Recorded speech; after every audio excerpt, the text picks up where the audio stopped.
அனைவருக்கும் இனிய காலை வணக்கம். தினம் ஒரு திருக்குறள் பற்றி சிந்தனை பண்ணிட்டு இருக்கோம். அந்த வகையில் இன்றைக்கான அதிகாரம் செய் நன்றி அறிதல். அதில் என்ன குறள்னு பார்க்கலாமா? செய்யாமல் செய்த உதவிக்கு வையகமும் வானகமும் ஆற்றல் அரிது. நமக்கு ஒருவர் எந்த உதவியும் செய்யவில்லை என்றாலும் அவர் துன்ப காலத்தில் இருக்கும்போது அவருக்கு நம்ம உதவி செய்தால் அந்த உதவிக்கு இந்த மண்ணுலகமும் விண்ணுலகமும் ஈடாகாது. காலத்தினால் செய்த நன்றி சிறிதெனினும் ஞாலத்தின் மான பெரிது. இந்த குறளுக்கான பொருள் என்னன்னு பார்த்தீங்கன்னா, சரியான நேரத்தில் செய்யப்படும் உதவி சிறியதாக இருந்தாலும் அது இந்த உலகத்தை விட பெரியதாக கருதப்படும். பயந்தூக்கார் செய்த உதவி நயந்தூக்கின் நன்மை கடலிற் பெரிது. இந்த குறளுக்கான பொருள் என்னன்னு பார்த்தீங்கன்னா, எந்த ஒரு பலனையும் எதிர்பார்க்காமல் ஒருவர் செய்கின்ற உதவி கடலை விட பெரியதாக மதிக்கப்படும். திணைத்துணை நன்றி செய்யணும் பனைத்துணையாய் கொள்வர் பயன் தெரிவார்.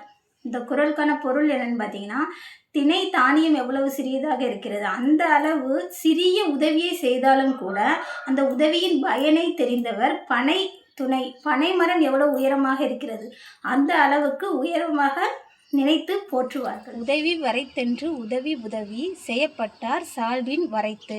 இந்த குறளுக்கான பொருள் என்னன்னு பார்த்தீங்கன்னா, ஒரு உதவி அந்த உதவியின் அளவை பொறுத்ததன்று, அந்த உதவியை பெற்றுக்கொண்டவரின் பண்பை பொறுத்தே அது மதிப்பிடப்படுகிறது. மறவர்க்க மாசற்றார் கேண்மை துறவர்க்க துன்பத்துள் துப்பாயர் நட்பு. இந்த குறளுக்கான பொருள் என்னன்னு பார்த்தீங்கன்னா, குற்றமற்றவர் நட்பை மறந்துவிடவும் கூடாது, நமக்கு துன்பம் நேர்ந்த காலத்தில் துணையாக நின்றவரின் நட்பை கைவிடவும் கூடாது. எழுமை எழுபிறப்பும் உள்ளுவர் தன்கண் விழுமம் துடைத்தவர் நட்பு. இந்த குறளுக்கான பொருள் என்னன்னு பார்த்தீங்கன்னா, துன்ப காலத்தில் தமக்கு துணையாக நின்றவரின் நட்பை 7 பிறவியிலும் மறக்க மாட்டார்கள். நன்றி நினைந்து நன்றி கூறுவார்கள் பெரியவர்கள். நன்றி மறப்பது நன்றன்று, நன்றல்லது அன்றே மறப்பது நன்று. இந்த குறள் அனைவருக்கும் தெரிந்த குறளாகத்தான் இருக்குன்னு நினைக்கிறேன். பிறர் நமக்கு செய்த உதவியை மறக்கவே கூடாது, என்றைக்குமே மறக்கக்கூடாது. அதுவே பிறர் நமக்கு செய்த தீமையை செய்த அப்பொழுதே மறந்துவிட வேண்டும்.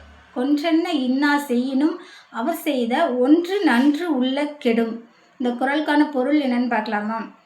ஒருவர் கொலை செய்வதற்கு சமமான ஒரு தீமையை செய்துவிட்டாலும் கூட அவர் முன்பு செய்த ஒரு நன்மையை எண்ணி பார்த்தால் இப்போது செய்த தீமையின் துன்பம் மறந்துவிடும். எண்ணன்றி கொன்றார்க்கும் உய்வுண்டாம் உய்வில்லை செய் நன்றி கொன்ற மகற்கு. இந்த குறளுக்கான பொருள் என்னன்னு பார்க்கலாமா? அறத்தை மறந்து ஒரு தீமையை செய்தவனுக்கு கூட மன்னிப்பு உண்டாம், ஆனால் ஒருவர் செய்த உதவியை மறந்தவனுக்கு மன்னிப்பே இல்லை. நன்றி, வணக்கம்.